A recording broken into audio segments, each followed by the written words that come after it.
Very dangerous art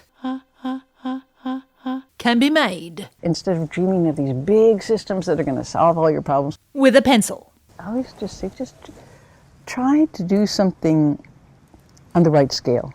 You know, that's something that you can do yourself. Thank you, Laurie Anderson. I'm my own roadie still. Icon, pioneer, badass adore. Hello? When approaching a line like that, which was the inspiration for a little thing I wrote called The One About Dangerous Pencils, a piece of writing that was essentially a conversation between me and me about making dangerous art in troubled times, or even dangerous times. You're in danger! Anyway, when examining the line, very dangerous art can be made with a pencil, Make sure the pencils are sharp! one must ask oneself the following questions. What is dangerous art? It's very dangerous. And what is a pencil? This is a pencil. Duh. It's a Blackwing Palomino. I should sharpen it, but I have a little stubby one that I've been using for a while. It's not ready to retire yet, so I'm not ready to sharpen this one. The Blackwing Palomino is regarded as the pinnacle of pencil performance, if you believe everything you read. It's pretty good. But is it the best pencil in the world? Is it perhaps better than the Murado Black Warrior? Which do you prefer? Who is the winner? This is no time for polls, unless it's blue polls, because we're talking about art. Where were we? What is a pencil? This is a pencil. Question answered. Okay, so maybe the next question should be, rather than what is a pencil, what does the pencil represent in that sentence? Like a big cap, or a brooch, or pterodactyl. What is the subtext of the pencil? We'll come back to that, because first, what is dangerous art? Danger. The conversation that I had in the thing that I wrote was between the two Janeens, which are both me, but neither one is dumber than the other. But one is perhaps more jaded, cynical, angry, kind of a glass half empty kind of gal. Now the glass half full Janeen, she's quite patient, calm, really thrills at a sunset. She's like a cool pool, an ocean swell, pondering the whale song.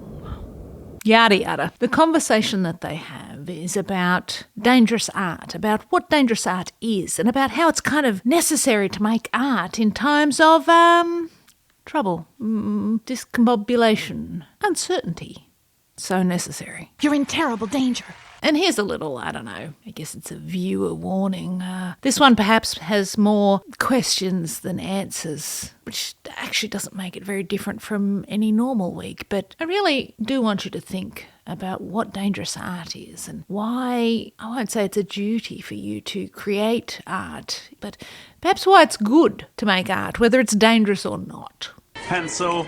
Which is kind of why I wrote it as a conversation with myself, I guess, because I got no one else to talk to. But you're here now, so I'll talk to you about me talking to myself. One Janeen, the mad one that doesn't meditate, she thinks that the idea of dangerous art is bullshit. That art, it provides no value, elitist, serves no purpose, is a con, simply capitalism at work. It's not dangerous, it's just irritating. The other Janeen, calm Janeen, agrees with some of that. I mean, of course, art is commerce. I don't know a single artist, a writer or a painter or any musician who doesn't want to actually earn money from the things that they're making. No dough, no show. But then this other Janeen also talks, jaded Janeen, through the idea of art having value outside of money. She patiently and lovingly talks this Janeen through the other considerations one should make when assessing the value of art. Art, she says, is dangerous. If it wasn't, they wouldn't be trying to ban all the books. Ban? Or put ratings on films and deciding who can watch them. Or censor things. Truly, these banned books deserve to be banned. They wouldn't get so mad about, plastic crucifixes in jars of wee-wee. I put an object into a tank. And the first immersion that I made was Piss Christ, which is a crucifix immersed in a tank full of urine. So what exactly is the danger? Well, art and artists irritating. It does agitate, like a washing machine, where your brain is like the sheets caught in the mangler. Some art is bullshit.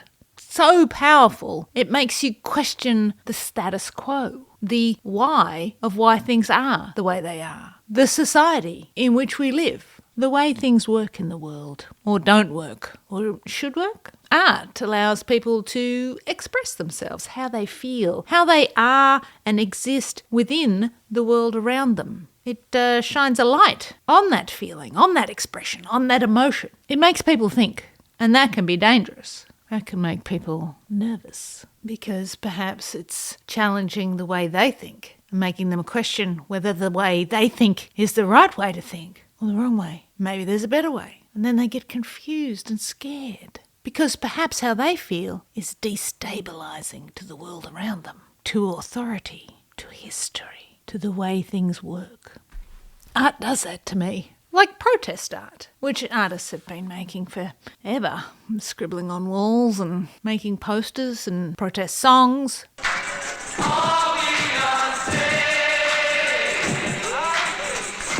That's all art. Can art end a war? Can art start a war? Can art bring peace? All we're saying is give peace a chance. Art, baby, art. People keep saying the most interesting art, music, etc. comes in times of trouble. Why do we have to have the trouble?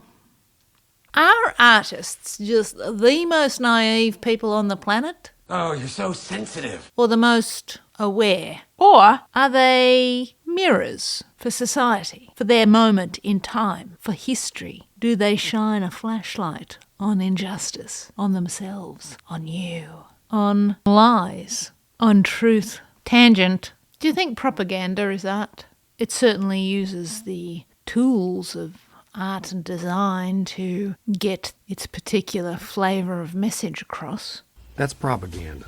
To tart up the message so that it's more digestible, palatable, more acceptable. Propaganda. But is propaganda itself art? There's an art to it, I guess. It can make good things look evil, and it can make evil things look good, just like art. Or is propaganda just advertising minus morals? Does advertising have morals? Is advertising art? See what I mean about questions? That's all I'm doing is asking questions. Sorry. Jaded Janeen says, no, propaganda is just manipulation. Patient Janeen says, but so is art. So are artists. Artists are manipulators of feelings, of action, of perception, of, just like propaganda, truth. I mean, I'm trying to manipulate you. How rude. In the thing that I wrote, the one about dangerous pencils, I'm trying to manipulate you into feeling a rush of blood to your art head, that sounded weird, so that you express yourself, so that you feel like you do control something and will express yourself through your art. Art? By the end of it, I'm hoping that I will have inspired you in some way to pick up a pencil. What's my end goal in that manipulation? What's my angle? What's my motive? What are you playing at, little girl? I don't know. What's my motive for anything, really? Just living. What am I selling? I don't know. I'm an idiot. Back on track. Manipulation. Propaganda. Let's do a little definition, shall we? Propaganda is the dissemination of information, facts, arguments, rumours, half-truths, or lies to influence public opinion. It is often conveyed through mass media. Can propaganda be art? Can art be propaganda? Is that what makes it dangerous? That you can't really figure out where it's coming from, what its motives are, whether it's lying to you or whether it's telling the truth. Art. Ooh, art. And here we are, nibbling around the edge of a reality versus non-reality paradox waffle. Tell me the truth. Bringing us neatly to the subject of Plato. Didn't see that coming, did you? Plato, that's the Greek Plato, not Play-Doh. I need spaghetti. Although Play-Doh can be manipulated, so is Play-Doh a tool of propaganda? Doesn't matter. Plato You're the Play-Doh boy. No, Plato. thought that art was dangerous. Now, I should point out that the Greeks during Plato's time had no real concept of the arts as we know them, you know, all-encompassing writing, theatre, music, dance, photography, filmmaking, the arts, you know. Plato would have thought we were gods. And when Plato was talking about dangerous art, he was probably talking specifically about poetry and poets, because they're dangerous. We make poetry. We're poets. Plato thought art was dangerous because it presented an altered view of reality, which he thought the hoopleheads, not his term, would not be able to understand, to grasp. Oopleheads. Or to put it another way, he thought it was dangerous because it was an QREM. Named by a poet, Imitation of life. Art is not real. It is a copy of reality, an imitation of life. Therefore dangerous because what it's presenting to the viewer is not truth. And the viewer is unable to... Oopleheads. The inability to separate fact from fiction. People are too impressionable, I guess, is what he's saying. He might have been onto something there. To be honest, his whole argument and theory is pretty dense. Just like me. Wrestling with Plato. Art is just a copy of life, therefore dangerous to your mind, society, and your wallet. I mean, I added that bit about the wallet. But it's true, whether you make art or you buy art, it can be very expensive. Now, did he really think that art was dangerous? I don't know. Dude himself was a playwright. Don't shit where you eat, Plato. It's Plato, not Play-Doh. I mean, he was a philosopher. He's just making this shit up. It's just a theory that I have explained poorly, but you get the point. Dangerous because it's a lie. Clear as mud. Maybe I should have talked about Play-Doh. So you've got art that lies, distorts reality, and can be financially ruinous. How else can it be dangerous? Let us briefly sojourn and talk about art that has actually hurt people physically. Just a few examples. I don't want to depress us too much. Look at this crack. The Tate Gallery in London seems to be all about this safety last thing. This is, of course, an artwork called Shibboleth by Doris Salcedo? Ugh, sorry, I probably messed that up. It was installed in the entrance of the Tate in 2007. This is a quote from the artist. It represents borders, the experience of immigrants, the experience of segregation, the experience of racial hatred. I mean, it's a honkin' great crack in a concrete floor. This is a quote from the font of all knowledge, Wikipedia. In some places, it was wide enough for a small child to fall into. The Tate placed warning signs and designated staff to monitor the exhibit and hand out leaflets. In the first month of display, 15 people were injured. 15. Now, participatory art has its own problems, and here we are once again at the Tate with these wonderful slides. Once again, in the entrance to the Tate, I read in one story that the Tate had to pay tens of thousands of pounds in damages from people getting injured on that thing. And then, we'll be very brief here, there's art that's actually killed, taken people's lives.